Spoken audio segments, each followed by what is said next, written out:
When you hear people say that we're going to Venezuela to get their oil, the question should be, who's we in that sentence?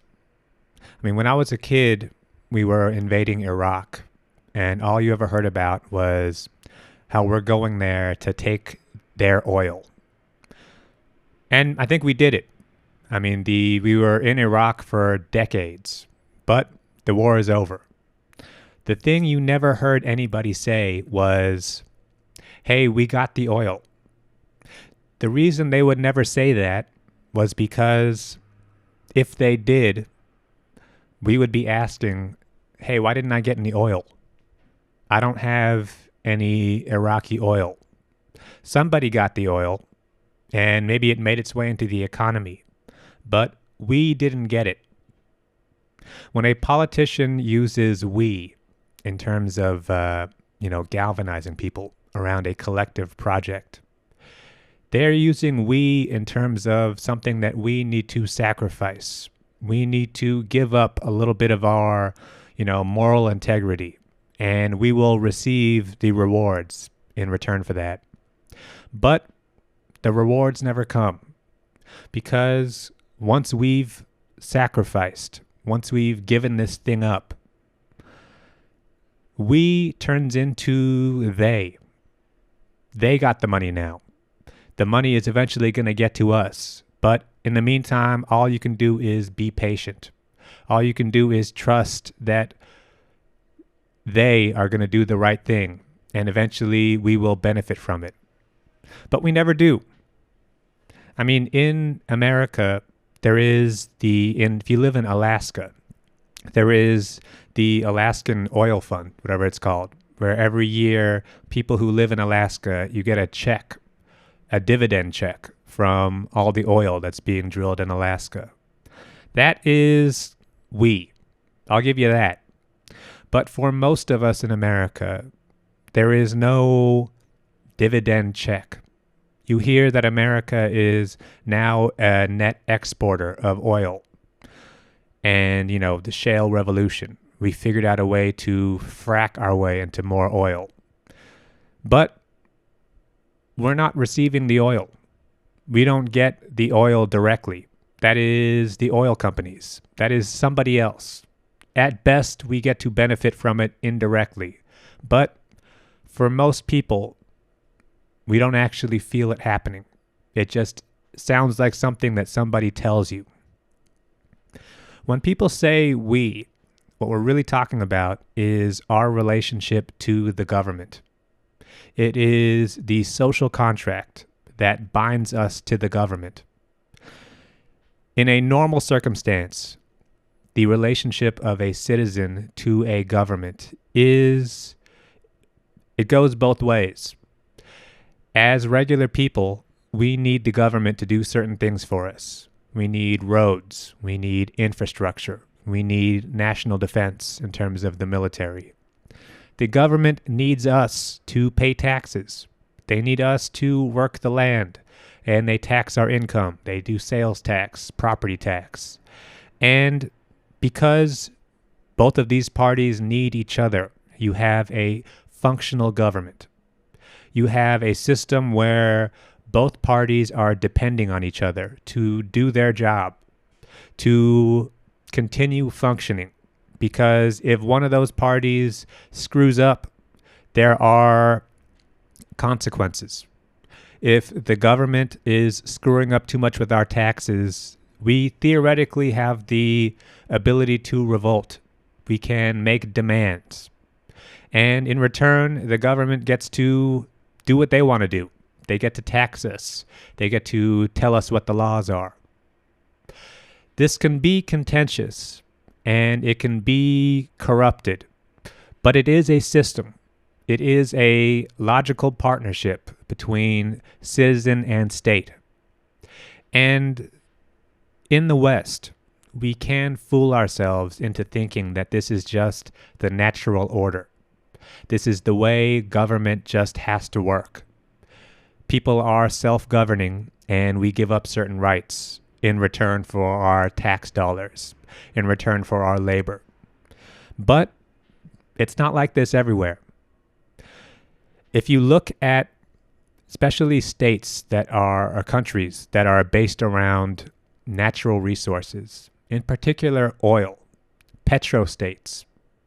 If you look at a country like Nigeria, the economy in Nigeria, it's like 80% oil.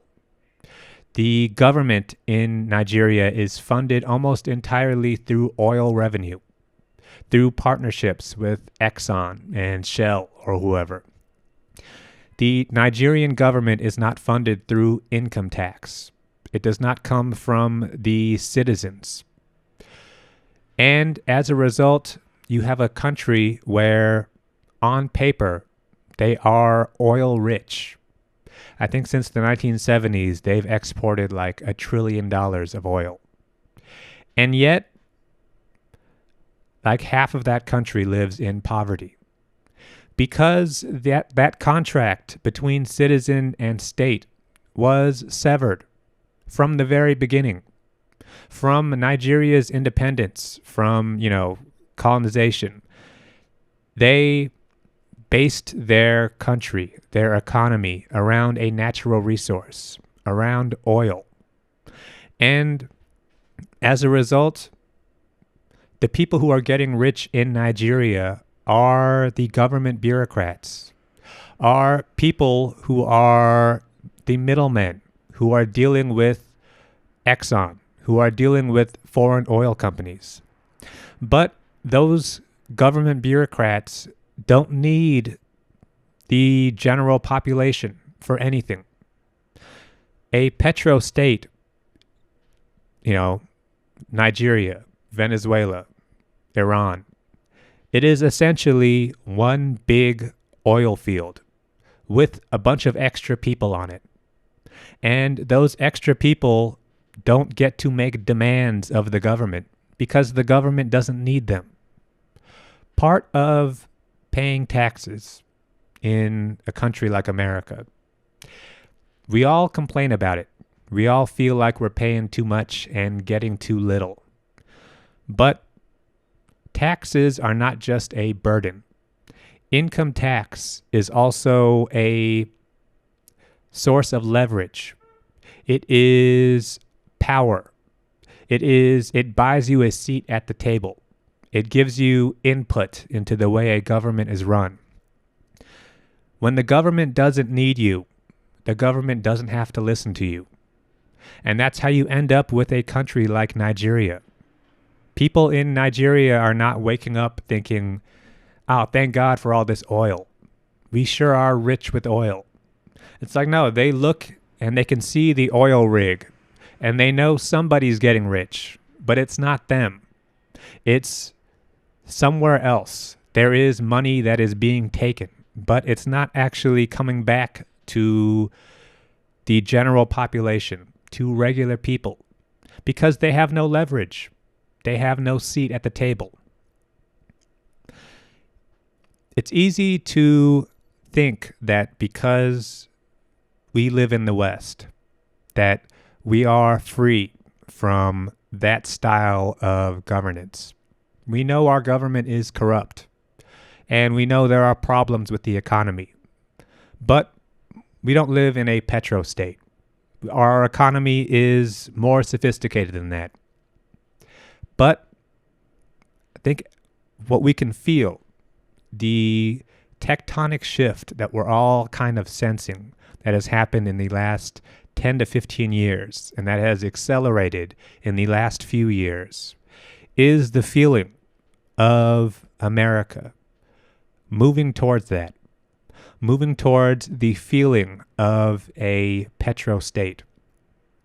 And the thing that is accelerating this, the issue that is going to drive us towards a kind of Nigerian economy, is AI. This is a perfect example of how you move the power away from people, and how power, once it moves upwards, and once that connection between citizen and government is severed, you don't get it back.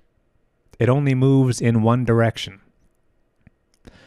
AI and oil, they both structure the economy in a very, very similar way. It lines up perfectly.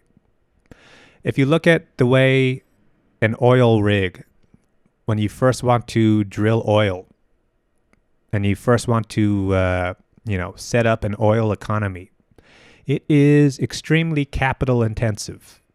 That's why countries like Nigeria end up inviting in foreign corporations like Exxon to, drill their oil.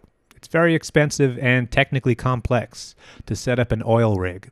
It costs lots of money, and it takes lots of people to build the oil rig. But once the thing is built, it requires a lot less people. At that point, all you're doing is just, the thing just kind of runs. That is happening right now with AI. They are building giant data centers all over the country they're trying to pitch it to, local governments as saying, hey, think about how much money we're going to spend on this data center, how many jobs we're going to create. And they're right in one sense, in that they are spending a lot of money to build these data centers. And there are going to be a lot of, construction jobs to build the infrastructure, the massive, electrical output that's required to make an AI data center. That's all going to cost a lot of money and take a lot of work to build.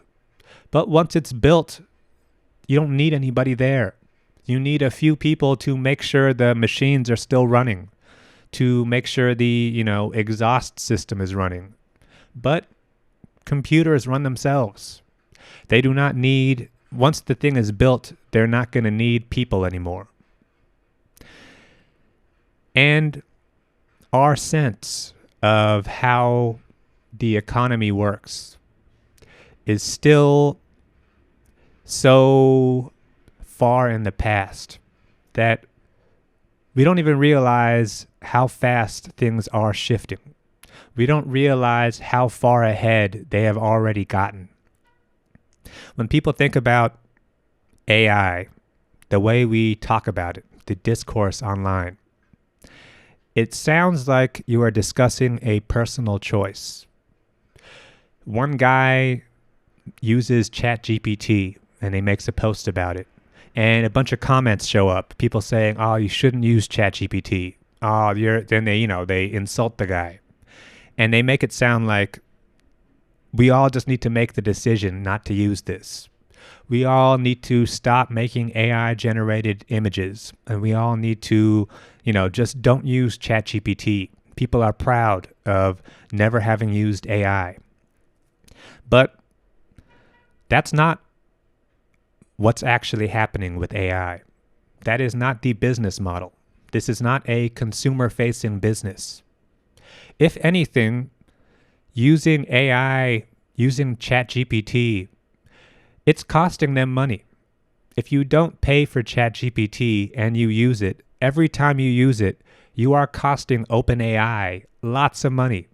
That company is hemorrhaging money because their only reason for letting you use it is to make the system a little bit better, to understand what it is people want from AI. But the actual business model of AI has nothing to do with you. This is not a product that they're trying to sell you. This is a product that they're trying to sell to governments. This is B2B SaaS. This is enterprise business. AI is being used to, decide the price of groceries. It is used to route deliveries. It is used to read weather patterns and, design weapons. It is not, the business model does not depend on you making funny pictures and telling AI to write you a song. That is all a complete distraction. That's just the tip of the iceberg. And as a result, we have no seat at the table. So much of our idea of our own power in modern society comes from our role as customer, as consumer. We're all constantly boycotting Target for one reason or another. Everybody's always mad at Target. Everybody's saying, oh, I'm not going to spend any more money at Target. And Target has taken a hit. I'll give you that. But that same logic does not apply to NVIDIA. NVIDIA is a million times bigger than Target in terms of, net revenue, in terms of, the stock price. We cannot boycott NVIDIA. Maybe you bought, some sort of processor for your fancy gaming PC. But if we all joined together and stopped buying NVIDIA processors, NVIDIA's stock would not even budge because we're not the customers. The customer is the stock market. The customer is B2B SaaS. It is not people handing over their money. The customer is always right. The customer is king. We're not the customer. We are nothing. The customer is whoever decides to buy NVIDIA stock. And 90% of the stock market is owned by 10% of people. Everybody else who doesn't own stock is completely irrelevant in the equation. One thing that was always said about Web 2.0, Facebook, Twitter, whatever, was if you're not the customer, you are the product. I think we've all kind of got used to that form of thinking. You're not paying for Facebook, but by using Facebook, advertisers are paying to access your eyeballs. That is the old form of thinking. That lasted for a while, but we are rapidly exiting that stage of technology. In AI, we are not the product. We are not the customer. We are nothing. We were the product in terms of training AI. We didn't realize it, but the last 5 to 10 years, they have been scraping everything we did online. All of our Reddit conversations, Wikipedia entries, every little comment you left on Twitter. Those were all being used to train, the LLM hive mind. But that stage is done. We already lost that battle. We gave everything up without even realizing we were giving it up. The future of AI does not depend on more data input, more training. The future relies on weights. It relies on processing the data they already have and figuring out, new ways to combine things. Our role as regular people is already obsolete. The function of AI, the way that they can tell if it's valuable, if it's doing its job, is based on not needing us. It is based on being able to do our job better than us and, being able to efficiently achieve their ends. The real question in all of this, the thing that is being pointed to from a, moral perspective is, are people good? Do we need people? That is the real existential question of AI. And the thing we need to keep in mind to understand what is happening, to understand this shift, is that it wasn't always like this. Think about the Roman Empire. The Roman Empire, despite the way people talk about it now and the type of guy who discusses the Roman Empire, the Roman Empire was not based on ethnicity. There was no Roman ethnicity, really. It was too big of an empire, and it was too diverse for there to have been a Roman ethnicity. To be Roman was a political status. It was a series of obligations. The main purpose of Rome, its core mission, was to create more Romans. It was a machine designed to turn people from not Roman to Roman. They did this through expansion. It was constantly fighting wars. And the result of winning a war was more Romans. We expanded the territory. To be Roman, it wasn't even voluntary. It wasn't something that happened through consent. The Roman Empire showed up and beat your army. And then at the end, they said, hey, good news. You're all Roman now. Everybody has to pledge allegiance to the emperor. You are now part of the Roman Empire. And because of that, your area was now under the protection of Rome. And in return for this, you worked the land. You joined the army. You paid taxes. People took slaves. But there was a partnership. Unequal partnership, to be sure. Brutal. But also there was codependence between citizen and state. The state needed people. The state constantly wanted more people. And the reason why, one of the reasons why the whole thing kind of collapsed was because this expansion stops. Eventually it becomes too big and it can't hold itself together anymore. Contrast that with the current debate around immigration, around modern empire. Think about how modern empire views people as a resource. We have taken the exact opposite approach of Rome. We, in the West, in America, in Europe, there is massive effort underway to build walls, literal and figurative walls, to install armies at the border, to keep people out. We have a, kind of unlicensed army that is going around America right now, trying to extract people, attacking its own, people in Minnesota, and trying to get them out of the country.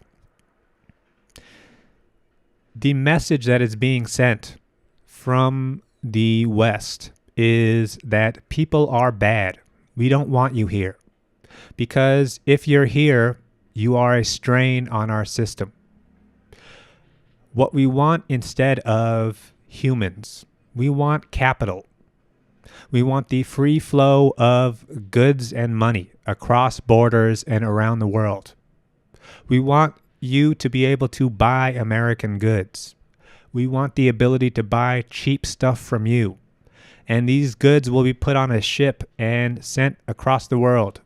These goods will clear customs. But what we're not going to allow is people to come here.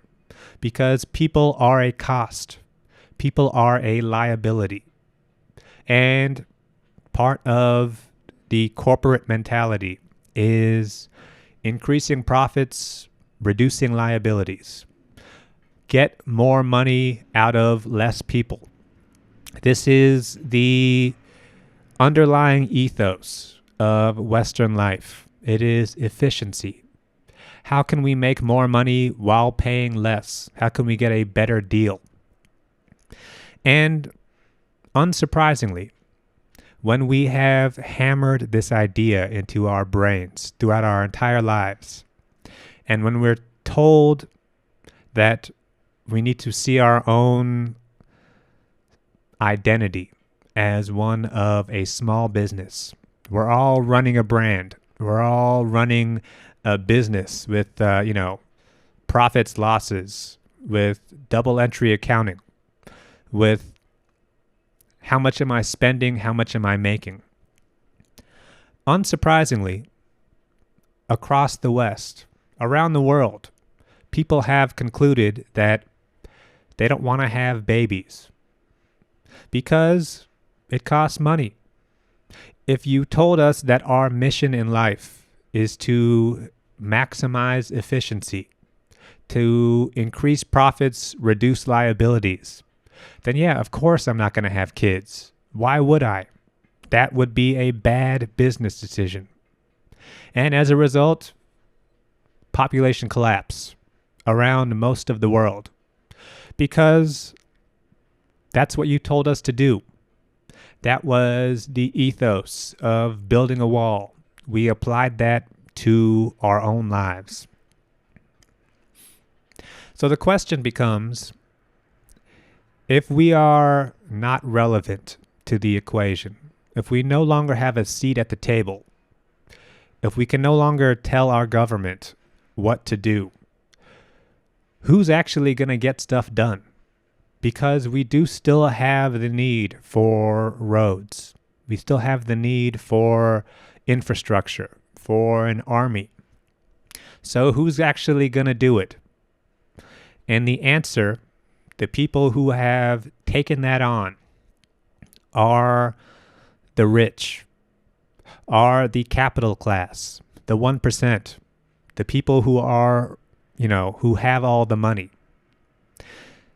Like I said, when somebody says we, when the government says that we need to do something, that is the language of organization. It is the language of galvanizing people. But when it comes to distributing the goods, there's no more we. Now it's my money versus your money. Now it's I need to keep as much as possible. And that is the logic of rich people. That is rich people trying their best to hide their money and not pay taxes. But one thing you very, very rarely hear rich people, and I'm talking mega billionaire Elon Musk types, they'll never ever say, I made this money, I get to keep this money because I want more money. They don't use that kind of language. They use the language of stewardship. They use the language of, hey, the government wastes all this money. If you give them money, they won't know what to do with it. You should give the money to me because clearly I'm good at building wealth. The game is building wealth, right? So if you give it to me, I'll make more money for you. GDP will go up. And that kind of makes sense. If the goal was to make the stock market as big as possible, if the goal was we need the GDP chart to go up and to the right, then that would make sense. Yeah, give the money to the people who know how to make money. But that's not the goal. That doesn't actually benefit everybody else. Because we don't live in a chart. The people who live in Nigeria they don't own the oil. It's great that somebody's making money from the oil, but unless it's actually benefiting everybody else, then what are we even doing? And this is why rich people feel the need to posture, feel the need to moralize, and try to buy our sympathy. This is why you see, Mark Zuckerberg build a hospital. This is why when you see Mr. Beast videos where he's handing out money, every once in a while, Mr. Beast does those videos where he goes out and solves a real problem. People in this place need clean water. Here's a bunch of money. Look at all the water I bought for these people. Look at all these people need glasses and they need eye surgery. Here's some money. Eye surgery done. And we look at these videos, the response is, and it's kind of logical, hey, good for him. We needed a hospital. Mark Zuckerberg built a hospital. Those people needed clean water. Mr. Beast got it for them. Good on them.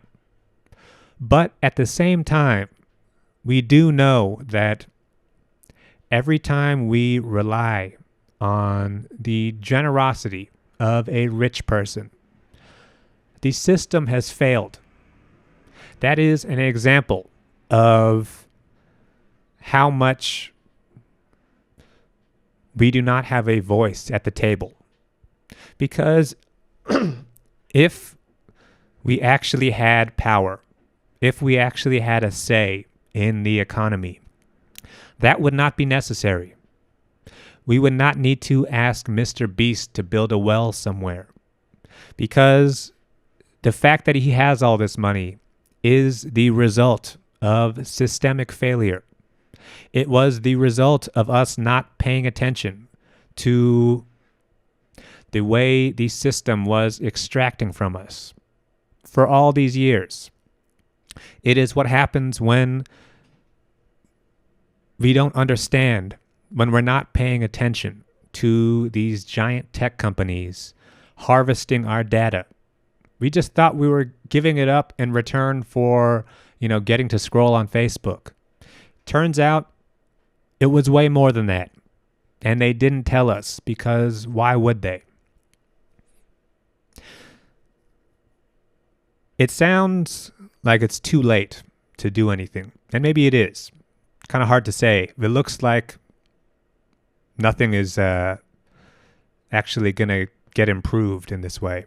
Because it does look like the people who have all the money they already got their hands on the government. They have already figured out a way to extract what it is they need. But I do think where we are right now is pivotal, because all those big AI data centers they're building, they are building that in our cities. They do need some of our permission to do this. There is still some leverage left, but it has to happen now, because if we wait too long, it'll be too late. The petro-state, Nigeria, Venezuela, wherever, it is an inherently bad way to set up an economy. It is called, it's the resource curse that people talk about. When you build an economy around, extraction from natural resources, everything gets warped. Everything gets screwed up, and it invites corruption and greed and, civil war. But it doesn't have to. If you look at a country like Norway, Norway is also very rich in oil. They have a lot of oil, and that is one of the reasons why the country is able to afford what it does afford. But the difference between Norway and Nigeria was that Norway was already a pretty well-run country by the time they found out that they had all this oil. They already had a high level of, social trust. They had a system that made sense. So when they got the oil, they knew, we're not going to build our entire economy around this. This is valuable, but it can't be everything. It's kind of complex what it is they did over there, and maybe some Norwegian people are watching this and can explain it more in the comments. But basically, they set up a kind of trust, a nationalized oil service that runs kind of independently from the government, but is owned by the people and pays out a small dividend over time. This allowed them to continue functioning as a country without basing their entire economy around oil, without setting themselves up to be vulnerable to the fluctuating price of resources. And they continued to be a high-tax society, a robust welfare state that takes care of people. And as a result, they're Norway. They have a higher standard of living than most other countries because they took the time to plan it out. And that is the only way that we're going to be able to not completely tank our system of governance, our system of civilization, is with a little bit of planning. And the message that we need to make clear to the people who run these big AI tech companies, the people who are plotting out the AI petro-state of the future, is that this technology is going to allow you to bypass the need for humans. It is allowing you to sever the contract between citizen and state. But the thing you need to remember, and the thing we need to remind them, is that even if you don't need people, there are still people. You have kind of circumvented the need for human labor, but you haven't circumvented bodies. People are still around. It doesn't matter if you built the country as a giant oil field. There are still people here, and when they don't get what it is they need, when the social contract has been broken, they have no obligation to you. You are no longer safe. We have no reason to not confront, because that's the game. You either build a system where there is a partnership between people and everything else, or else you end up with chaos, or else you end up with violence, because that is the only way this can go.